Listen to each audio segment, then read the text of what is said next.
Okay, so we're going to begin watercoloring today, and here are the tools that you're going to need. So you should probably need a paper towel, your watercolor palette, water, your brushes. This is a really thin one for details, a medium and a thick one, and your painting. So we're going to start by putting water in our palette. Watercolors are water soluble, which means that in order to become paint and not a solid, you need to mix water with them. So I'm just going to dip my brush into my water or load it with water, and then I'm going to transfer it over to my paint. So you have to get it pretty wet. You don't want to make it into like a goop, or it should not be thick at all. It should be pretty watery. If it's thick, then you're going to waste paint, and also it's going to look pretty muddy and you're not going to be very happy with it. So you want plenty of water in there, and that paint will just start to kind of float to the top. If your watercolor is dirty, like this yellow, then you just load it with plenty of water.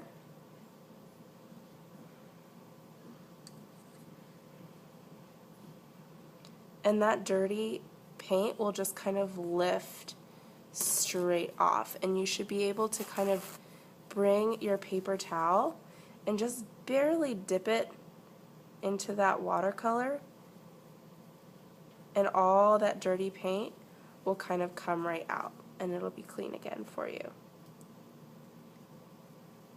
So now that I have that clean, I'm going to begin transferring my paint over here. So I'm going to paint my hot chocolate first. So I'm going to bring some of my water over to this brown. If I want to mix, then I'm going to bring it over to my palette. And I can make it darker if I want to by adding a little black. And if I wanted it lighter, then I can add more water. So I'm going to paint my hot chocolate.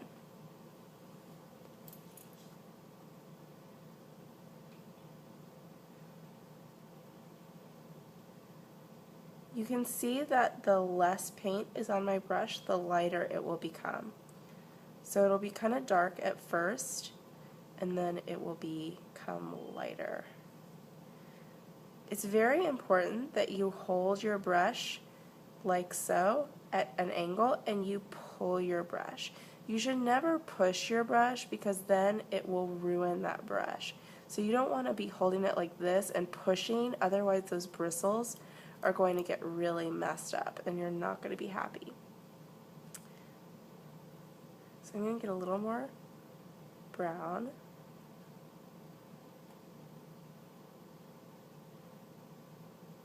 Notice I'm just pulling that color around. Something really important about, and then I'm going to clean my brush. So I'm going to come over here,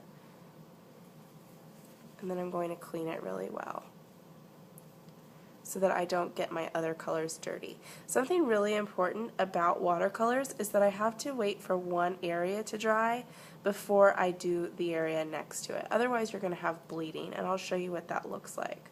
So if I'm wanting to paint, let's see, if I'm wanting to paint this area of hair,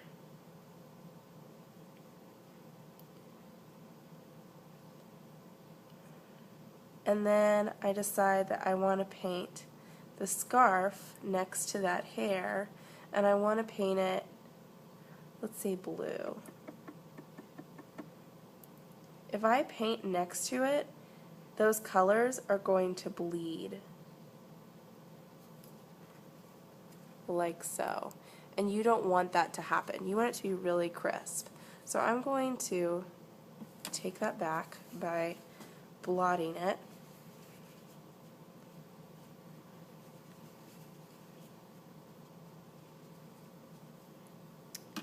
I'm going to wait for one to dry before going to the area next to it. So while I wait for this to dry, I'll just do a different area.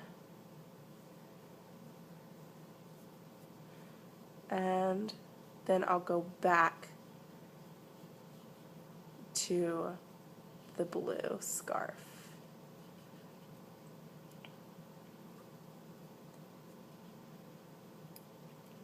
Watercolors dry pretty fast. Also, if I want to blend, I can do that over in my palette, over here. So if I want to make a turquoise, I might blend a blue and a green together over in this area. It's really important that after I'm finished, I wet that area and I go back and clean it off. That's super important. So just wipe it clean after you're finished. So now that this area is pretty dry, I'm going to come over here and paint my scarf.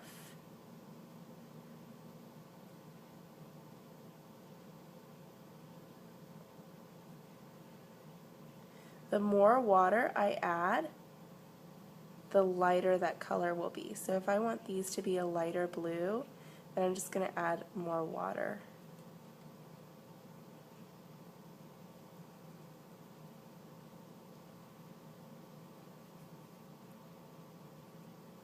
Okay. So there you have it. Those are the basics. Clean my brush. Never leave your brush in the water. It will drown your brush and kill it. And those are the basics.